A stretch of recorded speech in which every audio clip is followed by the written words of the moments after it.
할렐루야. 하나님은 살아계십니다. 여러분, 사람들은 죽으면, 사람이 늙어서 죽으면, 그리고 병들어 죽으면 끝난다. 죽음 뒤엔 아무것도 없다. 그냥 묻히면 된다. 뭐 이렇게 얘기하는데, 아니, 누가 그걸 가르쳐 줬어요? 사람이 죽으면 다 끝난다. 죽으면 끝나지. 무슨 천국과 지옥이 있어? 아니다. 죽으면 그냥 끝나니까 사는 동안 열심히 먹고 살면 된다. 돈 벌고 애 자식 새끼 잘 가르치고 건강하고 삐까삐까하게 살면 된다. 그 누가 가르쳐 준 거예요? 여러분들 누가 가르쳐서 그렇게 그 지식을 알았어요? 사람이 죽으면 끝난다. 아무것도 없다. 여러분들은 누가 가르쳐서 배웠냐고. 그 마귀가 가르쳐 준 거예요. 마귀가. 인간을 창조한 하나님은 성경에 분명히 말합니다. 죽음 이후에 천국과 지옥이 있다고. 그렇게 말한 분은 인간이 아닙니다. 창조자입니다. 창조자. 그러니까 예를 들어서 애완견이 있는데 이게 애완견이 너무 속색여가지고 이제 부부가 상의를 하는 거야. 5마리 중에 한 마리만 이렇게 바꾸자고, 아니면 팔거나. 이렇게 했을 때 자기들끼리 서로 이제 합의를 하는 거야. 아니야, 우리 주인은 그럴 뿐이 아니야. 우리 주인은 우리를 얼마나 사랑하는지, 그리고 우리 팔지 않아. 자기들의 의논하고 확신해서 그렇게 결론을 내렸다고 주인이 그 개말 듣냐고. 안 그렇습니다. 피조물은 피조물끼리 그냥 합의해내서 그게 합의의 도출이고 민의고 이게 다수고 이게 진리라고 아무리 떠들지만 창조자는 당신이 성경에 기록한 대로 끌고 가시는 거예요. 누가 죽으면 끝난대. 아무것도 없대. 천국과 지옥으로 갈라져서 지옥에서 지옥불에서 영원히 고통당하고. 그런데 천국과 지옥은 우리가 신앙생활 얼마나 열심히 했느냐는 관심 없어요. 우리가 신앙생활 얼마나 열정적으로 했느냐, 그걸로 가는 게 아닙니다. 예수의 의가 덮어져야 되는 거예요. 예수의 의가 나의 모든 것들, 죄가 보이지 않도록 예수의 보혈이 덮어져야 그 사람은 이 땅에 살면서 평생 예배를 단 한 번 안 드렸어도, 평생 기도를 단 1초를 안 했어도, 평생 착한 일 단 한 번도 안 했어도 예수의 의가 덮어지면 천국 가는 거예요. 그 대표적인 사람이 예수님의 십자가 한편의 강도입니다. 그 강도는 한 번도 예배 드린 적이 없습니다. 그 강도는 단 1분도 기도한 적이 없습니다.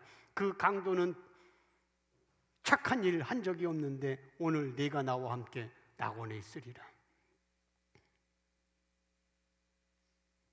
지난 주일 오후에 제자대학에서 말씀드린 대로 마태복음 25장에 나오는 10처녀 비유에서 미련한 5처녀가 기름을 준비하지 못해서 이제 신랑이 왔을 때에 천국에 들어가지 못했다는 것을 설명하면서 이 시대 기존 신학계에서, 기존 교회에서 해석은 그 기름에 대한 준비를 못한 것을 성령으로 해석했어요. 기름을 성령 충만하지 못해서. 그러나 예수계시 관점으로는 그게 기름이 성령이 아니라 예수님의 의의를 가지지 못해서 천국에 못 들어갔습니다. 지난주에 제자대학에 참여하지 못한 분이 있어서 짚고 넘어 다시 한번 설명하겠습니다. 마태복음 25장을 띄워주세요. 그때 천국은 마치 등을 들고 신랑을 맞으러 나간 10처녀와 같다 하리니. 보세요. 지금 이것 예수님이 10처녀 비유는 천국 가는 문제를 설명하는 거예요. 이걸 놓치면 안 되는 거예요. 그러면 성령 충만하지 못하면 천국 못 들어가? 아니에요. 지금 이 비유는 천국에 가냐 못 가냐의 비유란 말입니다. 이거를 놓치면 안 되는 거예요. 항상. 여기서 그러니까 신랑을 맞으러 나간 열처녀와 같다. 여기서 신랑은 예수님이잖아요. 자, 그러니까 미련한 다섯 처녀는 지옥 갔어. 천국 못 갔어. 그런데 그 미련한 다섯 처녀, 즉 천국에 들어가지 못한 그 미련한 다섯 처녀도 예수 신랑을 기다렸어요. 그러면은 슬기로운 다섯 처녀는 예수를 기다렸고 미련한 다섯 처녀는 부처님을 기다렸나 신랑으로? 아니잖아요. 여기서 신랑이라는 건 예수를 말하는 거예요. 천국 못 가는 자도 예수를 기다리고 있는 거예요. 아시겠어요? 천국에 들어간 자만 예수 기다리는 게 아니고 천국에 못 들어가는 자도 신랑 예수를 기다리고 신랑에 대한 설교를 듣고 신랑 예수 그리스도를 목사로부터 기다려야 된다고 해서 다 아멘 하는 사람들이란 말입니다. 2절, 그 중에 다섯은 미련하고 다섯은 슬기는 자. 여기서 미련하고 슬기는 건 아무것도 없어요. 천국 가면 슬기로운 거고 천국 못 가면 미련한 거예요. 안 그래요? 천국 비유라니까. 그러니까 성경에서 지혜롭다, 슬기롭다 이런 것은 잠언을 많이 읽어야 지혜로워진 게 아니고 다 천국 가면 지혜롭고 슬기롭고 똑똑하고, 천국 못 가면 하버드 대학 나오고 서울대학교 나와서 미련하고 어리석고 바보스러운 거예요. 그러니까 미련하다는 표현은 구원받지 못했다는 표현이고 슬기롭다는 표현은 구원받았다는 표현입니다. 3절, 미련한 자들은 등을 가지되 기름을 가지지 아니하고 등을 가졌어. 또 4절, 슬기는 자들은 기름을 담아 등과 함께 가졌다. 자, 그러니까 미련한 다섯 처녀도 등을 가졌고 신랑 예수를 기다리고 슬기로운 다섯 처녀도 등을 가졌어. 자, 그러면 신랑이다 하니까 기름 떨어져서 이제 허겁지겁 그 기름을 찾았잖아요. 그러니까 신랑이 재림할 때까지는 기름 모르는 거예요. 기름이 있는 자나 기름을 따로 준비한 자나 기름을 따로 준비하지 않은 자나 동일한 겁니다.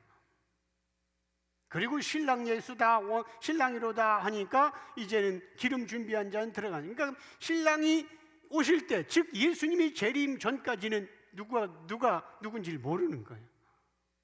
다 신랑 예수를 기다렸고 다 등불을 가지고 있고, 여기서 등불은 신앙생활일 수도 있고 교회 생활일 수도 있어요. 그잖아요? 교회 다니니까 신랑 예수를 기다리지. 교회 안 다니는 자가 어떻게 신랑 예수를 기다리는가? 등 똑같이 갖고 있는 거예요. 그런데 신랑이 오기 전까지는 비교가 안 되는 거예요. 똑같았던 거예요. 그러니까 구원받지 못한 미련한 다섯 처녀들도 신랑 예수를 기다린다는 말은 그들도 예수님의 설교를 들었고 그들도 예수님을 교회에서 찬양했고 그들도 예수님이 신랑이라는 설교를 수없이 들었다는 거예요. 5절, 신랑이 더디움으로 다 졸며 잘세. 미련한 다섯 처녀만 졸았어요? 아니에요. 슬기로운 다섯 처녀 다 졸았어요. 이 얘기는 천국은 우리는 다 졸고 아무것도 할 수 없다는 존재입니다. 우리는 다 졸았어. 깨어 기도해서, 여기 보면은 다 졸한 거야. 열처녀가 다 졸한 거야. 그러니까 천국은 우리가 노력해서 가는 게 아니고 우리가 열심히 깨어 기도해서 가는 게 아니에요. 다 졸았어. 성경은 그렇게 말해. 슬기로운 다섯 처녀나 미련한 다섯 처녀 다 졸았다. 즉 우리가 한 건 아무것도 없다. 미련한 다섯 처녀만 졸고 잠잔 것이 아니라 구원받은 슬기로운 처녀들도 똑같이 졸고 잠을 잤다는 말입니다. 지금 이 비유가 천국에 들어가는 비유라는 것을 놓쳐서는 안 되는 겁니다. 그러니까 천국에 들어가는 자도 졸고 들어가지 못한 자도 졸고 다 졸았어요. 인간의 관점을 볼 때는 그게 그거야. 6절, 밤중에 소리가 나되 보라 신랑이로다 맞으러 나오라. 7절, 이에 그 처녀들이 다 일어나 등을 준비할세. 자, 처녀들이 다 준비하는 거 10명이 등 전부 신앙생활 잘하고 왔어 지금까지. 8절, 미련한 자들이 슬기는 자들에게 이르되 우리 등불이 꺼져가니 아직은 등불이 있어. 신앙생활 지금까지 잘하고 왔어. 꺼져가니 너희 기름 좀 나누어 달라 하거늘. 야, 기름을 준비한 자들은 천국에 들어갔고 기름을 준비하지 못한 자들은 천국에 들어가지 못했습니다. 그렇다면 여기서 말하는 기름은 기존 해석처럼 성령 충만하고 깨어있는 게 아니라 예수님의 의입니다. 왜? 천국은 예수의 외에는 못 들어가니까. 그잖아요. 마태복음 5장 20절에 보면 예수님이 그랬잖아요. 너희 의가 서기관과 바리새인보다 더 낫지 아니하면 결단코 천국에 들어갈 수 없느니라. 바리새인과 서기관들의 의, 그들의 신앙의 의는 이 세상의 최고입니다. 그 사람들보다 더 좋은 의가 없어요. 근데 그보다 더 나은 의는 딱 하나, 예수의 의밖에 없어요.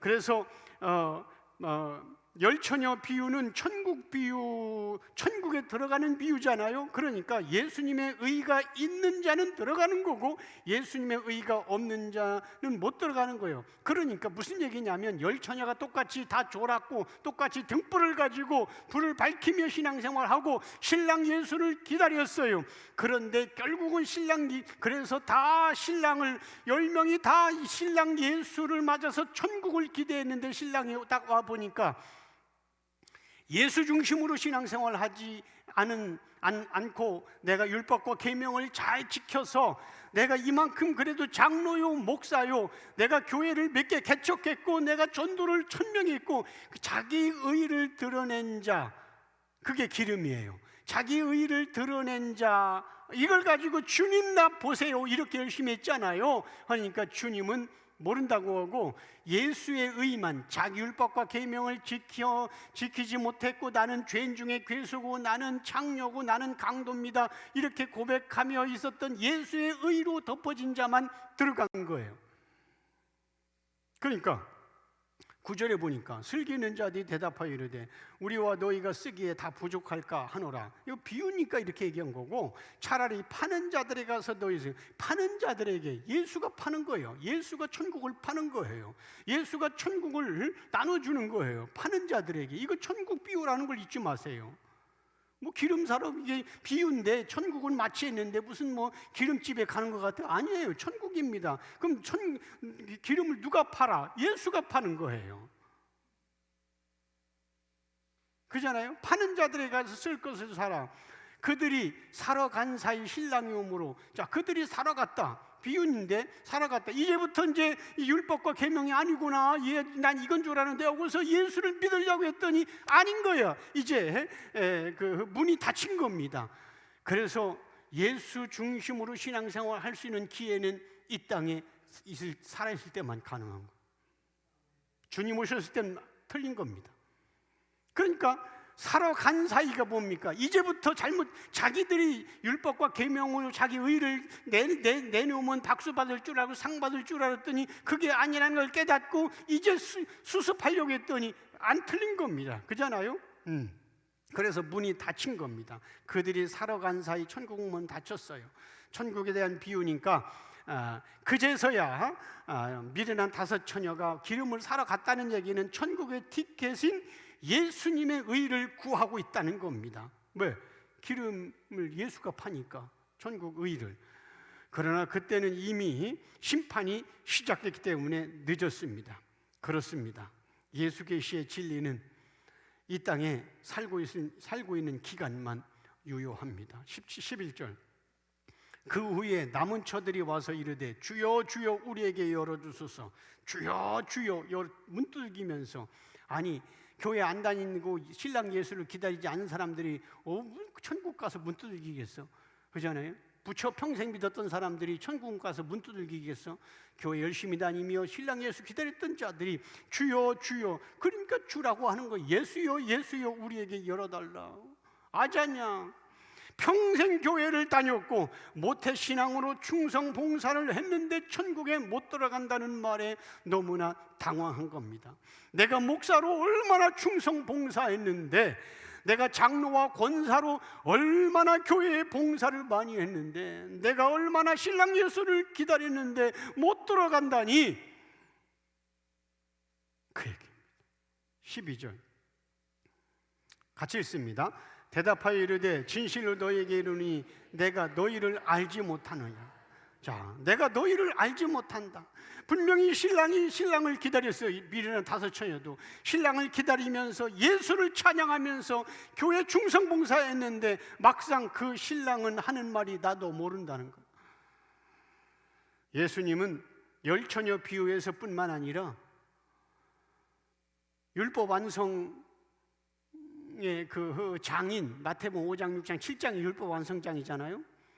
마태복음 7장에서도 이미 교회 생활 열심히 하면서 등불을 가지고 신랑을 기다렸지만 천국 못 들어간다는 얘기를 이미 말씀하셨어요. 다 아는 거지만 띄워주세요. 마태복음 7장 22절. 그날에 마지막 날, 이게 이제 마태복음 25장은 똑같은 거예요. 그날에 마지막 주님이 오시고 그날에 많은 사람이 나더러 이르되, 소수입니까? 많아요. 많아. 이 얘기는 교회 밖에 있는 얘기가 아니에요. 교회 안에 많은 사람이 나더러 이르되 주여 주여. 똑같네. 주여. 아까 있잖아요. 11절에서 25장 11. 주여 주여 열어주소서 천국 미련한 5처녀. 똑같이 표현하는 거예요. 주여 주여. 여기도 주여 주여. 우리가 주의 이름, 예수의 이름으로 선지자 노릇하고 예수의 이름으로 목사 노릇했고 예수의 이름으로 장로 일을 했고 했으면 주의 이름으로 귀신 쫓아내고 은사 사역하면서 뭐 귀신들 거품 물고 또 쓰러지게 하는 거 사역했고 주의 이름으로 많은 권능을 행했고 그래서 이제 그 치유 사역도 했고 뭐 기도하면 방언도 나타나고 권능도 나타나고 그렇게 행하지. 실제 이 사람들이 아는 걸 그 사람 앞에도 아니고 주님 앞에 거짓말을 그렇게 사역을 해서 지금 이 시대도 그렇게 사역하잖아. 그렇잖아요. 선지자로서 설교하고 그리고 귀신 쫓아나고 그리고 막 팍팍 쓰러지게 하고 그렇게 이제 하는 거예요. 지금 유튜브 봐도 그런 게 엄청 많아. 그런 목사들 많이 그렇게 하지 않습니까? 그러잖아요. 10처녀 비유하고 똑같은 거예요. 주여 주여 우리에게 열어달라고 하는 거예요. 23절 같이 읽습니다. 그때 내가 그들에게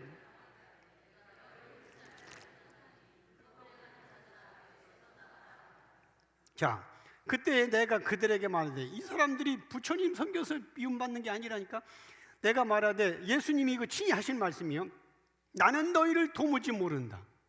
이게 얼마나 황당하겠어. 아니 이 평생 예수 불렀는데 모른대 예수가. 난 너를 도무지 알지 못하노니 불법을 행한다라. 합법은 예수의 의, 불법은 율법과 계명을 지켜서 내가 신앙생활 이렇게 잘했다고 상 받으려고 박수 받으려고 했던 게 불법. 합법은 예수의 의. 그러니까 예수의 의 외에는 전부 다 불법입니다. 그가 교회를 100개 개척했어도 그가 어떤 사역을 지금 예수님이 하는 대로 귀신 쫓아내고 전도를 10,000명, 10만 명 했어도 예수의 합법인 예수의 의 외에는 다 불법입니다.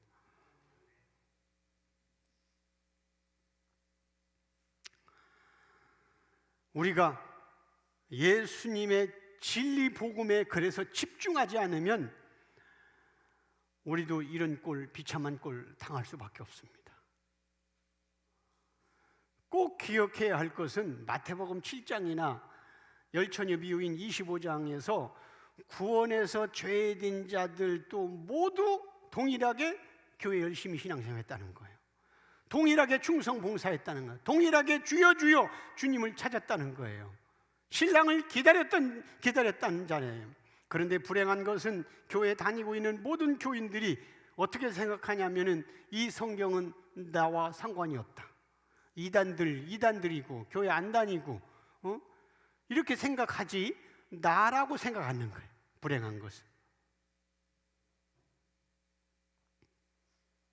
심지어는 선지자 사역을 하고 있는 목사들도 못 들어간다고 했는데 성경은 아니 생각해봐요. 이 땅에 어떤 목사가 자기는 천국 못 갈 것이라고 조금이라도 생각했겠습니까? 저는 200% 있었어요. 그런데 이 예수 계시를 알고 나니까 와, 내 확신 속에서 나 눈 떠보면 지옥일 뻔했네. 이런 마음이 확 들어오는 거예요. 왜? 진리의 길을 밝히 보이니까. 그런데 성경은 분명히 그런 일들이 나타난다고 경고하는 거예요. 가장 황당한 게 뭐겠어요? 구원의 확신을 가지고 천국에서 보자 애들아 안녕 하고 떠보니까 지옥문이라면 얼마나 황당하겠어요. 그리고 이 땅에서는 주님이 특별 계시를 열어주는 것만 우리는 알지만 죽으면 지옥 가도 천국 가도 계시가 확 열려서 내가 신앙생활 목사로 장로로 권사로 신앙생활 그렇게 열심히 했는데 왜 지옥 왔는지 계시가 다 열려서 유구무원입니다. 할 말이 없는 겁니다. 그러니까 예수 중심으로 신앙생활 해야 됩니다. 내 거 다 내려놓고 오직 예수님만 높이고 예수의 의만 붙들고 내가 비록 뭐를 선한 일 충성 봉사했다 할지라도 이것도 주님이 나를 붙들어서 쓰시니 감사합니다 이렇게 고백해야지. 그걸 가지고 박수 받고 상 달라고 하면은 그 자체가 예수의 의의를 모르는 거예요. 그런 의미에서 여러분들은 진짜 주님께 감사하고 행복을 고백해야 되는 겁니다. 왜냐하면 이 예수님만 배우는 교회 다니고 있으니까.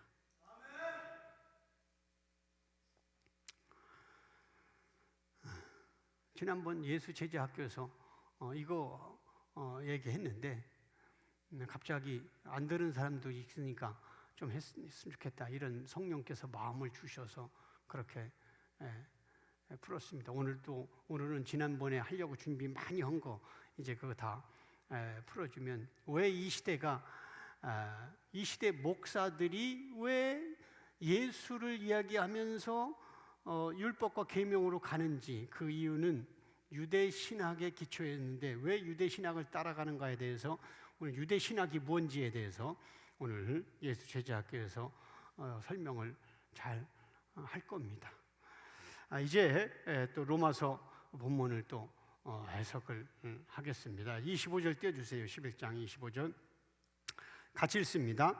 형제들아 너희가 스스로 지혜 있다면서 이 신비를 너희가 모르기를 내가 원하지 아니하노니 이 신비는 이방인의 충만한 수가 들어오기까지 이스라엘의 더러는 우둔하게 된 것이라.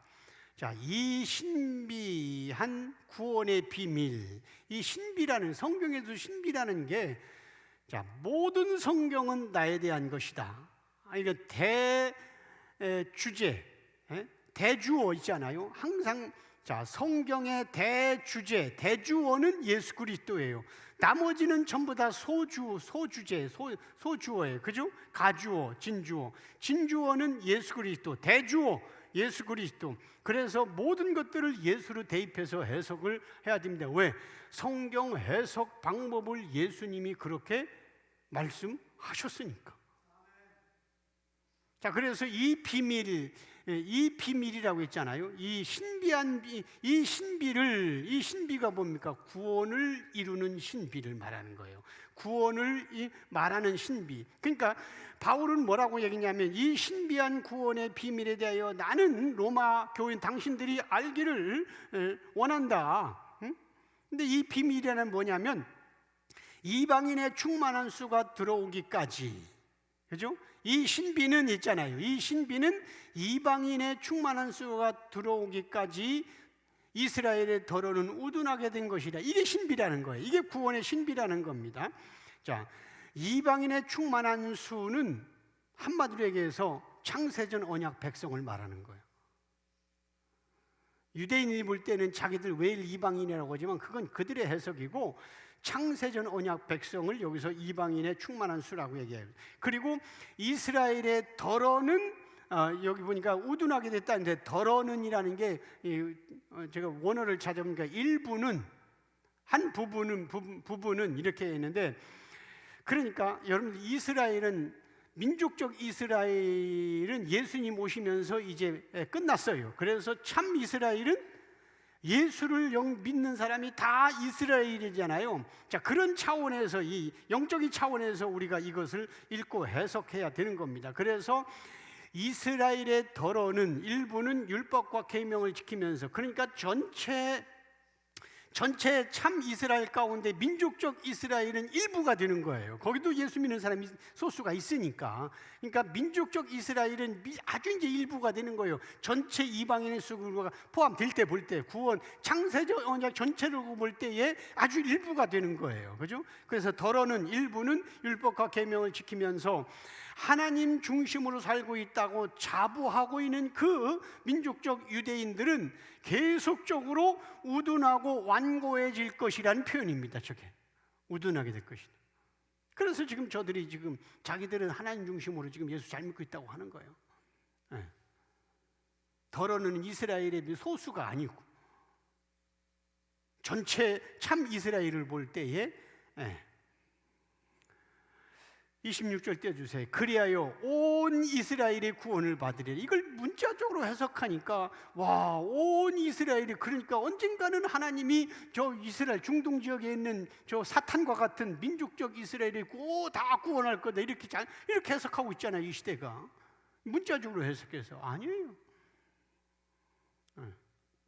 그리하여 온 이스라엘의 구원을 받는다. 온 이스라엘, 창세전 언약, 하나님이 택한 자들을 말하는 겁니다. 지리적 이스라엘이 아니고 구원받은 참 이스라엘. 왜냐하면 우리가 배웠잖아. 로마서 2장 28절 29절.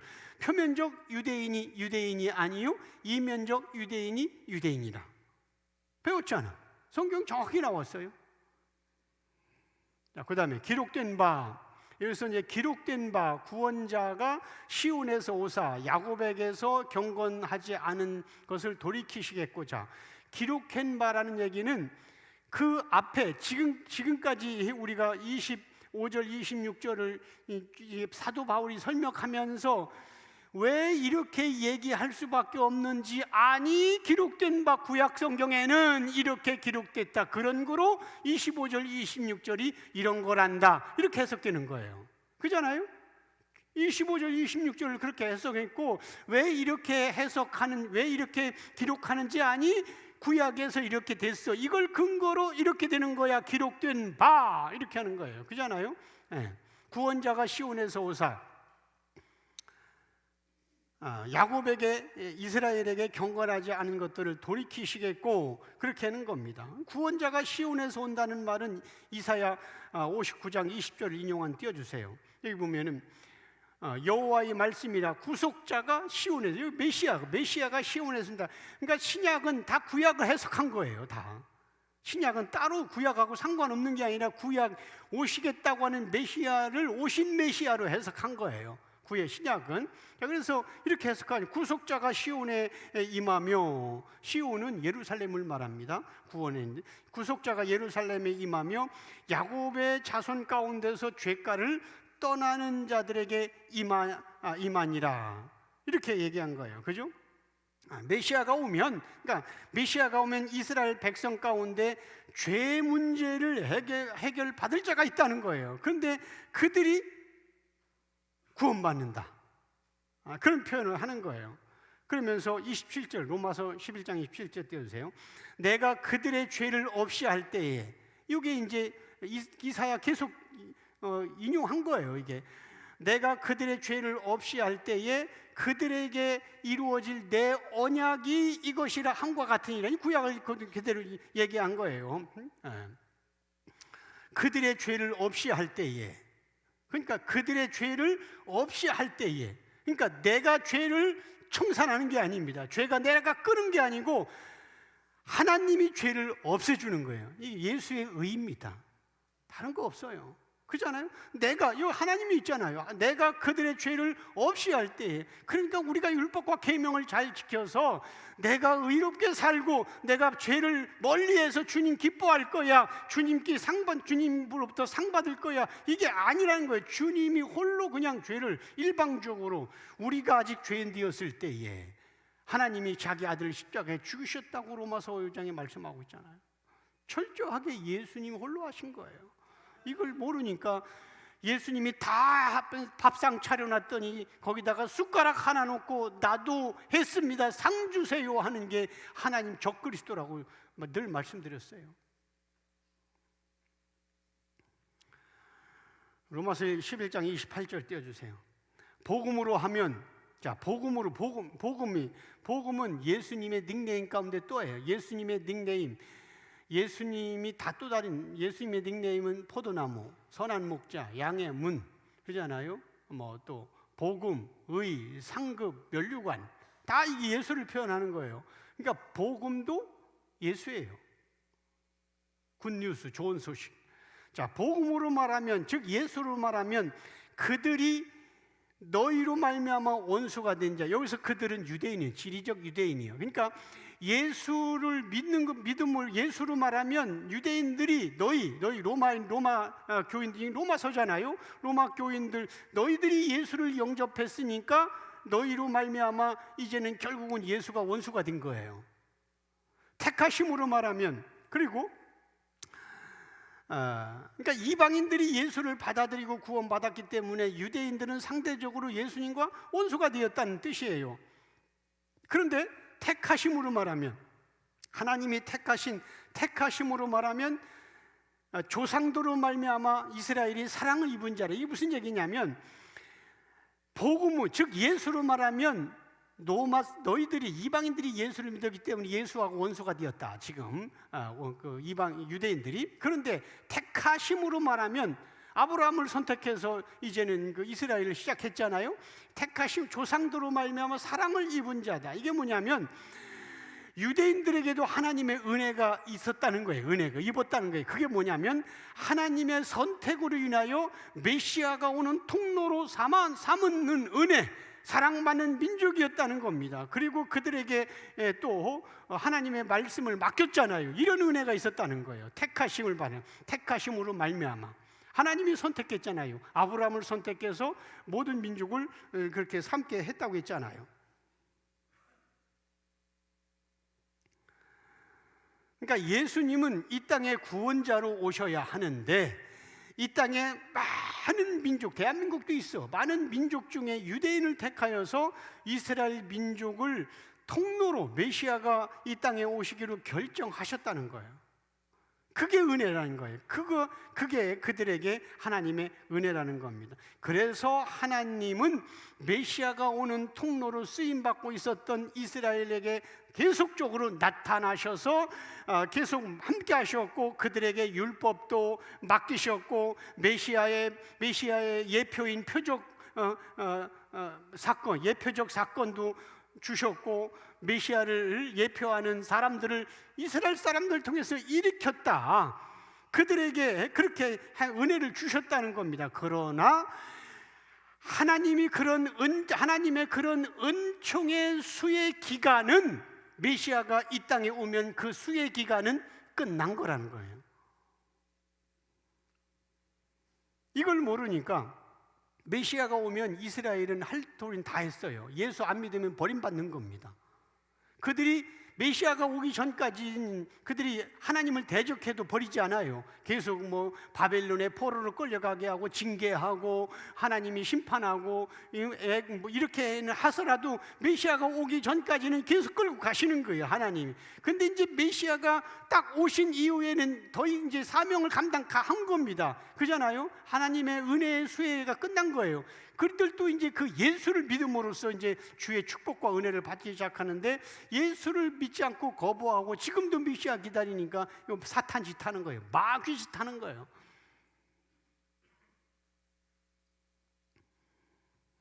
예수 그리스도가 이 땅에 온 이후로는 메시아가 오는 통로로 쓰임받았던 은혜는 종료가 되었고, 이제부터는 유대인이나 헬라인이나 모든 인간은 예수를 믿고 영접하는 자만 구원받고 복된 자가 되는 거예요.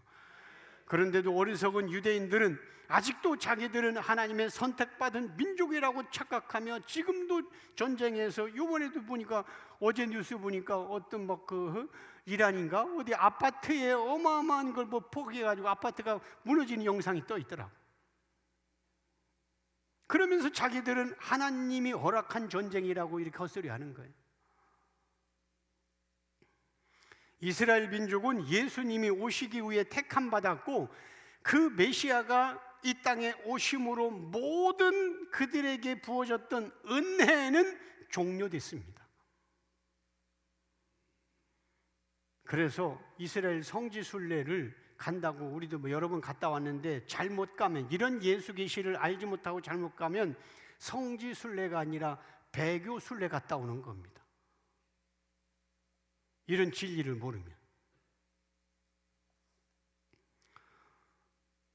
골로새서 3장 10절에서 11절 보세요. 새 사람을 입었으니, 자, 새 사람을 입었어요. 이제 그러니까 거듭난 거예요. 다시 새 사람을 입었으니 이는 자기를 창조하신 이 형상을 따라 지식에까지 새롭게 하심을 입은 자. 우리가 새롭게 지식, 여기 그러니까 예수의 지식을 새롭게 하심을 입은 자예요. 그래서 그냥 나는 그냥 예수 믿어. 너 예수 믿니? 아, 예수 믿어. 심지어는 우리 교회에서 이 예수 계시를 거부하고 떠난 사람 가운데 상당수가, 권사들도 교회 안 다니고 있대 지금. 그게 예수 지식에 따른 거냐고? 내가 회개했지. 그런 사람들에게 열심히 내니까 권사 줘가지고. 근데 교회를 지금 안 다니고 있대. 그러니까 예수에 대한 지식이 없는 거예요. 11절. 자, 거기가 뭡니까? 새 사람을 입어서 예수에 대한 지식을 따라가는, 거기에는 헬라인, 유대인, 헬라파나, 무할레파나, 야만이나 뭐 그 수구디아인이나 종이나 차별이 없는 거예요. 이제는. 에? 오직 그리스도는 만유시고 만유 안에 계시니라, 이렇게 말씀하고 있습니다. 그러니까 메시아이신 예수 그리스도로 옷 입고 새 사람으로 구원받는 은혜는 차별이 없는 거예요. 왜냐하면 차별이 있다는 것은 내가 아침에 와서 포도원 다른 비유처럼 아침에 와서 하루 종일 일했는데 오후 3시에 오고 6시에 끝나는데 오후 5시에 와서 1시간 일한 사람에게도 한 데나리온, 아침부터 10시간 일한 사람도 한 데나리온. 그러니까 불만 있는 거예요. 이게 왜 차별 줘야지? 아침부터 일한 사람. 그러니까 내 것 가지고 내 맘대로 주는데 내가 너한테 그렇게 약속하지 않느냐? 한 데나리온 준다고. 지금 마찬가지예요. 목사도, 교인도, 예수님의 우편에는 강도도 구원은 예수 믿는다고 성경은 얘기하고 우리는 그렇게 가르쳤어요. 그런데 우리는 상달라는 거예요. 주님 앞에. 나는 모태신앙이고 나는 목사로 충성봉사니까 어떻게 이제 예수 믿는 사람, 저렇게 개판을 믿는 사람도 천국 갔는데 어떻게 상달라는 거예요. 그게 포도원 비유입니다. 예수가 상급이에요.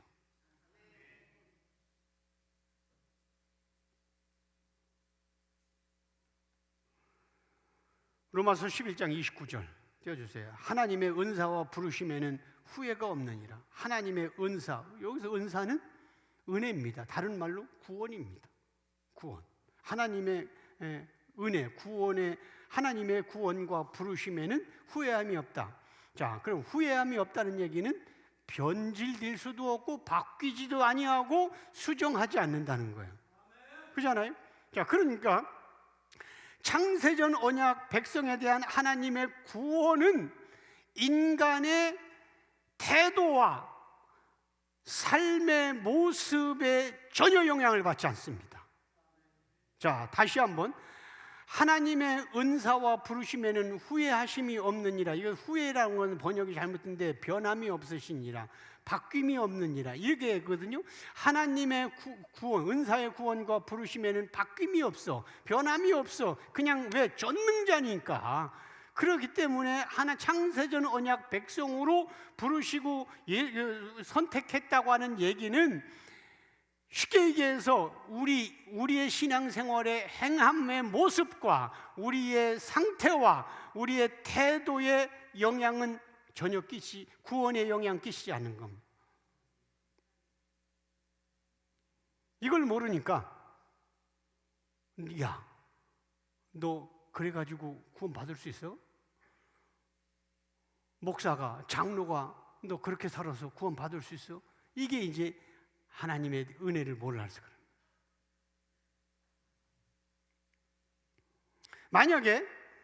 만약에 인간의 열심과 인간의 착함과 충성 봉사가 구원에 조금이라도 영향을 미친다면 예수님의 일방적인 은총의 구원이 아니라 신인 협력 구원입니다. 하나님, 예수님이 99%의 그 구원의 은혜가 있고 내가 1%가 있다 할지라도 이건 신인 협력 구원입니다. 자, 한 가지 물어볼게요. 여러분들은 속으로 대답하세요. 여러분들은 예수님이 십자가에서 돌아가실 때 가상 7원 가운데 한마디 중에 다 이루었다 이렇게 돌아가셨어요. 자, 다 이루었다, 이게 뭐예요? 구원을 완성했다는 뜻이죠. 그죠? 예수님이 부활할 때 구원이 완성됐습니까? 예수님이 십자가에서 다 이루었다 이때 완성됐습니까? 십자가에서 다 이루었다 할 때 완성된 것이 부활할 때 완성된 게 아니에요.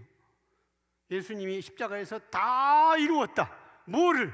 구원을, 창세전의 백성을. 자, 그러면 예수님이 십자가에서 다 이루었다고 외쳤을 때에 2000년 전에 십자가에서 다 이루었다고 외쳤을 그때에 여러분들이 구원받았습니까? 아니면 여러분들이 이 땅에 태어나서 교회 다니면서 예수 믿기 시작한 후부터 구원받았습니까? 전자예요, 후자예요? 전자예요. 야곱과 에서 얘기를 통해서 우리는 답을 찾을 수 있습니다. 하나님 성경에서, 그러니까 구원은 야곱과 에서가 태어나기도 전에 하나님이 나는 큰 자를 버렸고 하나는 작은 자를 선택했다. 주님은 태어나기도 전에 버린 자와 선택한 자를 미리 말씀하셨어요. 그러니까 여러분들이 태어나서 교회에 나와서 구원받은 게 아니라 하나님의 전능성으로 볼 때에 예수님이 십자가에서 이 다 이루었다 했을 때에 그 다 이루심은, 예수님은 시간 밖에 계신 분이기 때문에, 영원한 분이기 때문에 다 이루었다의 그 다 이룸 속에 여러분들이 들어간 거예요. 얼마나, 이게 바로 창세전 언약이잖아, 그죠? 창세전 언약. 늘 그동안 많이 공부했는데 다시 한번 짚고 넘어가겠습니다. 에베소서 1장 3절에서 5절. 찬송하리로다 하나님 곧 우리 주 예수 그리스도의 아버지께서 그리스도 안에서 하늘에 속한 신령한 복, 하나님이 교회 다니는 자들에게 주시는 복은 하늘에 속한 신령한 복이란 말입니다. 이 땅의 것도 복은 복이지만 진짜 복이 아니에요. 복을 받쳐주는, 그냥 따라오는 그냥 부수적인 것이지, 하나님이 말하는 복은 신령한 복이에요. 하늘에 속한 복이에요. 즉 예수 생명을 갖는 게 복이에요. 성경이 이렇게 나오잖아요. 그리스도 안에서 하늘에 속한 신령한 복을 우리에게 주시되, 이게 복이라고. 하나님은 영생의 복이라고 했더니 우리는 썩어 없어질 이걸 복이라고, 이거 다 내놓으라고 하니 이거 얼마나 잘못된 거예요. 4절 곧이라는 건 다시 설명한다. 창세 전이 뭡니까? 이 세상을 창조하기 전에, 창세 전에 그리스도 안에서 우리를 택하사 우리로 사랑 안에서 그 앞에 거룩하고 흠이 없게 하시려고 그 기쁘신 뜻대로 우리를 예정하사 여러분들이 사는 걸 보고, 여러분들이 착하게 살고 충성 봉사하는 걸 보고 선택하고 구원한 게 아니라 하나님의 스스로의 기쁘심, 삼위일체의 기쁘신 뜻대로, 자기들의 일방적인 그 기쁘신 뜻대로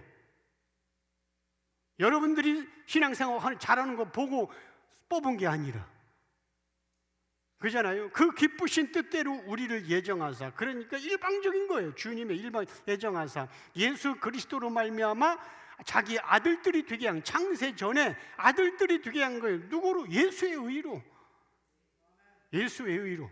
그러니까 우리가 열심히 봉사하고 우리가 충성 봉사하지만, 그러나 이것을 깨닫는 은혜에 대한 감사로, 그리고 성령의 강권적으로 이끌려서 그 충성 봉사의 자리로 가고 있는 것이지, 내가 이렇게 함으로 뭔가 주님으로부터 받아내는 게 아니란 말입니다.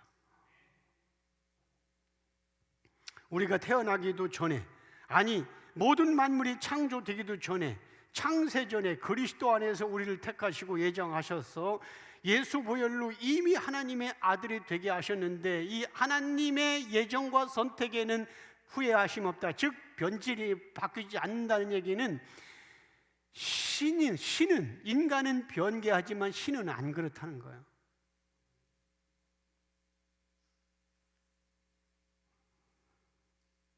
그러니까 이 구원의 관점으로 볼 때는 여러분들이 어떻게 살든 창세전 언약 백성 안에 들어있다면 여러분들의 삶의 태도를 보지 않고 구원하셔요. 그렇다고 그러면 이제 난 어떻게 살아도 내 행동 안 보시니까 나는 그냥 그 맘대로 살 거야. 왜 그렇게 한번 살아봐. 뭐 유치장 가든가 아니면 구원의 백성이 아니어서 착각해서 그렇게 지가 구원받아 착각했던가 아니면 구원의 정말 창세전 언약 백성인데 그렇게 살면 하나님이 반은 죽여놓지 교통사고를 나게 하든가 아니면 암병을 주든가 반은 죽여서 또 다시 하게 하지. 그런데 원리적으로 볼 때에는 우리가 어떻게 살아도 거기에 구원의 영향은 미치지 않습니다. 왜? 하나님 홀로 하셨기 때문에. 이걸 믿어야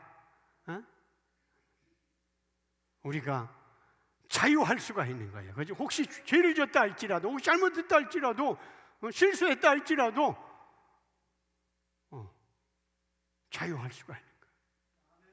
오늘 본문 30절 32절 너희가 같이 읽습니다. 너희가 전에는 하나님께 순종하지 아니하더니 이스라엘이 순종하지 아니함으로 이제 긍휼함을 입은지라. 이와 같이 이 사람들이 순종하지 아니하니 이는 너희에게 베푸시는 긍휼로 이제 그들도 긍휼을 얻게 하려 하심이라. 하나님이 모든 사람을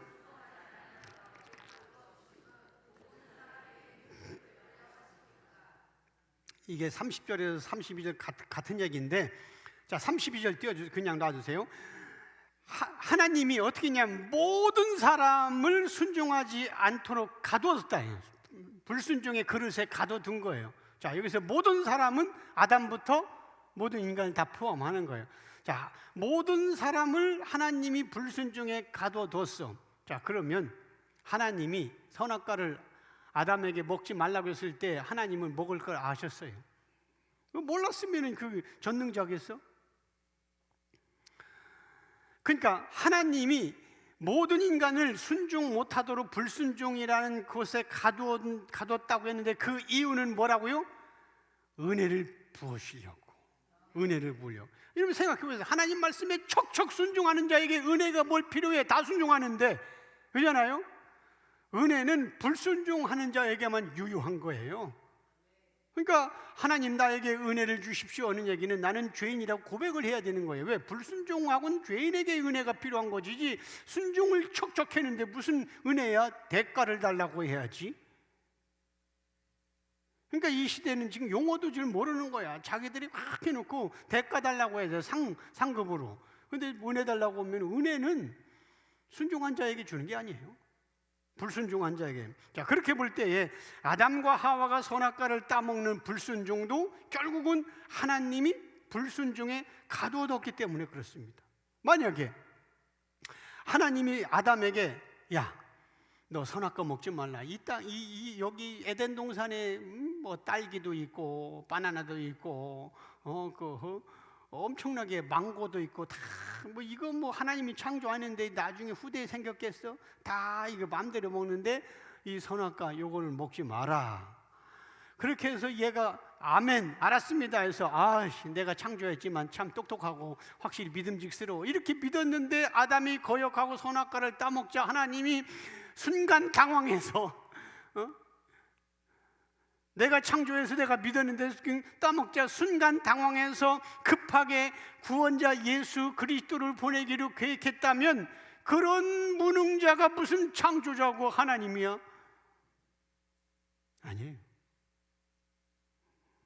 그렇다고 착각하면 또 안 됩니다. 여기서 또 참 순간적으로 놓치면 안 됩니다. 하나님이 죄를 짓도록 그럼 조장했다고 생각하면 안 되는 거예요. 그러면 뭐 하나님이 따먹도록 허락했네. 그럼 죄를 결국은 아담이 죄를 졌지만 하나님이 허락했으니까 하나님께로 또 돌리는 거예요. 아니라니까. 전에 말씀드렸잖아요.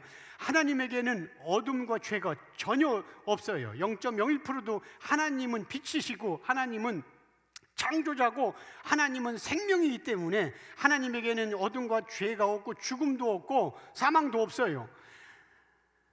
하나님이 어둠과 죄 속으로 아담을 몰아넣은 건 그러니까 아닌 거. 그분의 속성은 죄와 어둠과 죽음이 없으니까. 그래서 전에 말씀 하나의 공식처럼 제가 알려준 게 있었어요. 선의 주체자는 하나님, 악의 주체자는 인간. 이거 공식이니까 외워두세요.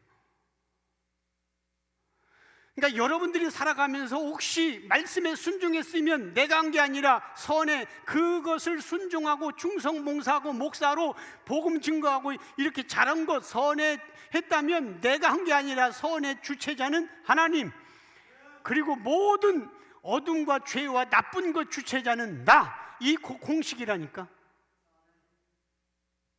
그런데 이걸 모르니까 내가 이 일을 했다고 하는데 아니라니까. 무조건 선의 주체자는 하나님이에요. 나를 통해서 주님이 지금 일하신 겁니다. 그렇게 해야 예수님께 영광 돌릴 수가 있는 거예요. 피조물인 인간은 원래부터 하나님의 은혜가 부어지지 않으면 스스로 선하거나 의로울 수가 없는 먼지와 티끌인 한 줌의 흙에 불과한 겁니다. 그것을 인정하고 나를 창조하시고 나를 구원하신 예수님만 의지하고 무능하고 죄인됨을 인정하면 그 주의 은혜가 내려오게 되는 거예요. 이런 은혜가 있기를 주의 이름으로 축복합니다. 33절 떼주세요. 깊도다. 뭐가 깊어? 하나님의 지혜와 지식의 풍성함이요. 자, 그 하나님의 지혜와 지식이 풍성하니까 깊으니까 우리 지혜 달라고 그래서 수능 잘 보게 달라고? 아니에요. 여기서 하나님의 지혜는 구원을 말하는 구원의 지혜고 지식도 구원의 문제예요. 다. 그러니까 예수 그리스도를 이 땅에 왜 하나님이 어떻게 하나님이 이 땅에서 자기가 만든 피조물을 위해서 죽냐? 죽어서 우리까지 구원받냐? 그렇다고 우리가 착하게 산 것도 아닌데 이런 게 깊도다. 하나님의 구원의 지혜, 구원의 지식이 풍성하며 이건 계시입니다. 우리가 노력해서 알 수 있는 게 아니에요. 그분이 열어줘야 되는 거예요. 그잖아요. 그의 판단은 헤아리지 못할 것이며 그의 길은 찾지 못할, 인간이 못 찾는 거예요. 하나님의 구원의 지혜, 하나님의 구원의 지식이 풍성함, 그 기쁨을 어떻게 우리가 다 노력해서 신학 박사 받아왔다고 논문 썼다고? 아니에요. 그분이 열어주셔야 되는 거예요.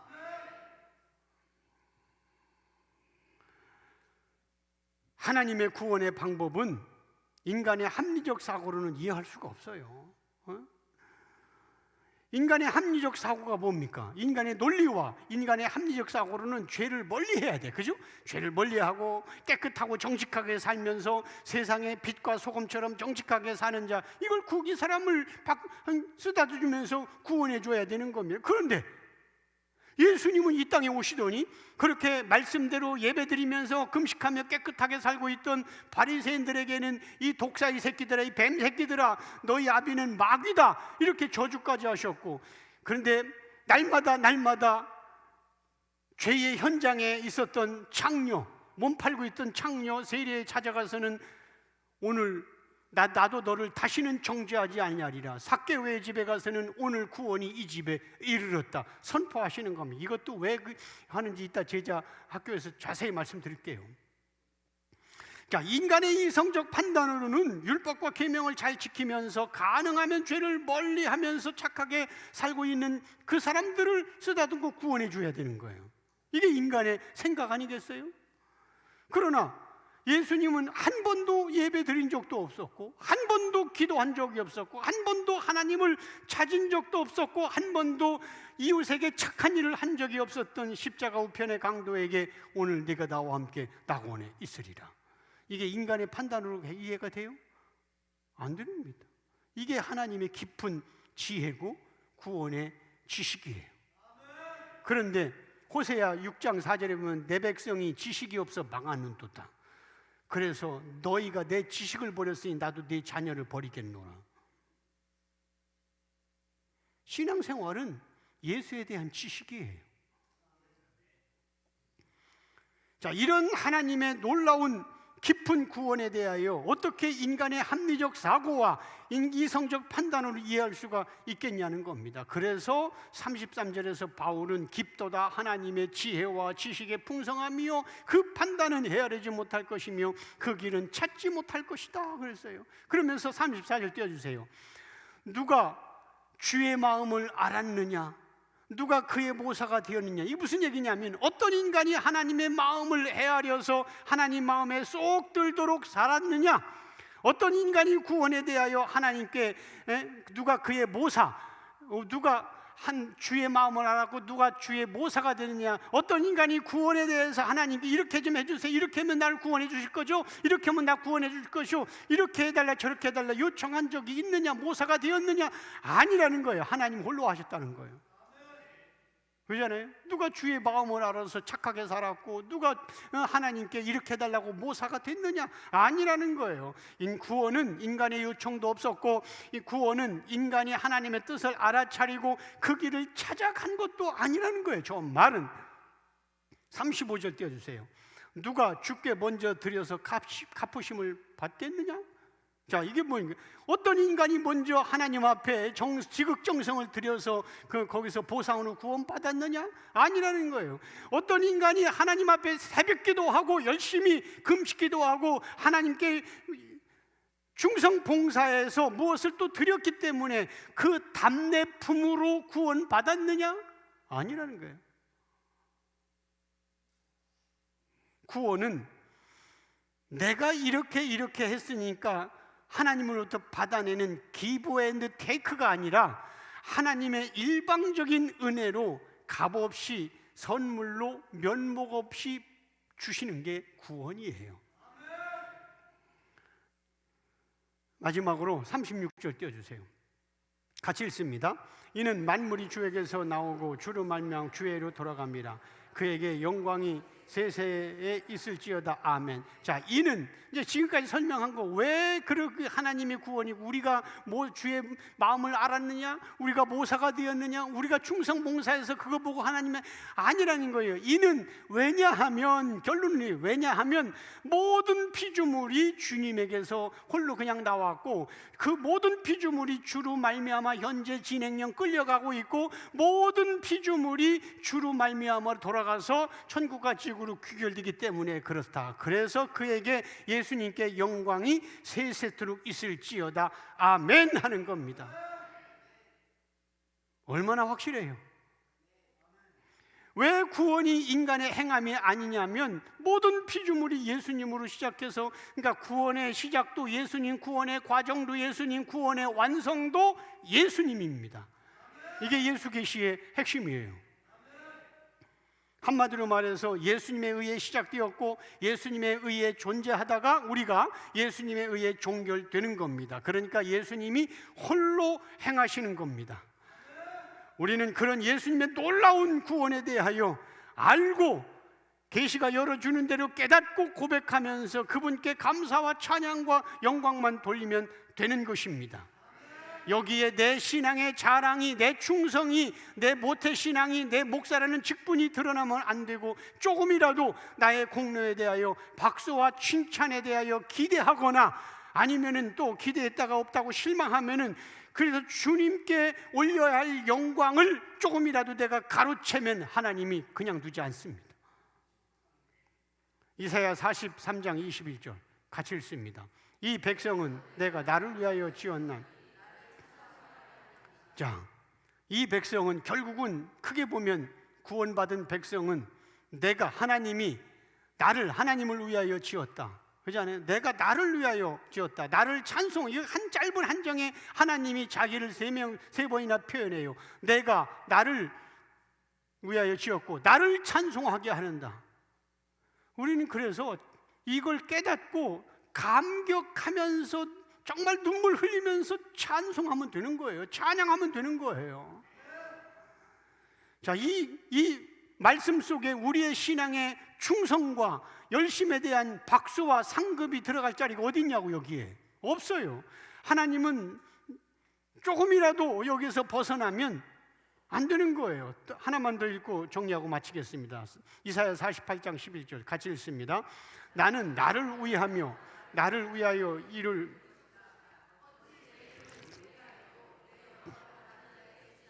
자, 여기도 나는 나를 위한다. 이게 이기적인 것 같아요? 아니에요. 창조자. 나는 나를 위하며 나를 위하여 일을 이룰 것이야. 뭘 이룰 것이다? 구원, 메시아를 보내서 구원을 이룰 것이다. 누구를? 하나님의 영광을 위하여. 어찌 내 이름을 욕되게 하리요? 자기 하나님이 홀로 하신다는데 내가 율법과 계명을 지켜서 나 잘했다 박수 받다, 이게 하나님이 홀로 하는 걸 망가뜨리는 거예요. 적그리스도예요. 그래서 하나님이 홀로 하셔서 영광 홀로 받으신다는 것을 침범하는, 하나님의 영광을 다른 자에게 나누지 않은, 주지 않는 겁니다. 그잖아요. 절대로 하나님은 자기 영광을 다른 사람에게 주지 않고 나누지 않아요. 그러면 우리는 하나님 이기적이네, 하나님 혼자네. 아닙니다. 그런데 놀라운 성경을 전체를 보면 하나님이 그렇게 나를 위해서 나를 찬송하게 하려 내 영광을 나누지 않는다, 그렇게 말한다고 해서 우리가 하나님의 노예로 살고 있나? 지금 우리가 하나님께 종으로 붙들려서 지금 살고 있나? 아니에요. 그렇게 구원받은 여러분들은 하나님의 사랑스러운 자녀요, 예수님의 놀라운 신부란 말입니다.